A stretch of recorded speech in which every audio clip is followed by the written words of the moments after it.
you so much po sa supports sa ating ano. Nakakatuwa kasi yung iba, lagi nila sinasabi sa sa comments na nakakapagkatapos na daw sila manood dun sa Kagalanga Prab. Magmarathon naman daw dun sa ating channel sa mga bagong uploads. Is nakakatuwa dahil talagang tayo parang sinusuportahan din nila yung ating gawain. Hindi lang dun sa love team nyo sa kasi dati parang channel, feeling ko pati sa personal mo vlogs.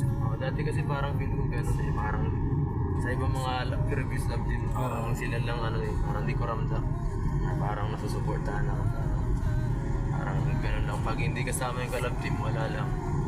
Kaya medyo nakaka-hurt yun dati, pero ngayon dito kay Pina sa ibang klase talaga. Mas iba talaga yung mo ngayon. Mas masaya ka ngayon sa love team mo ngayon. Hindi ka pedo. Yes.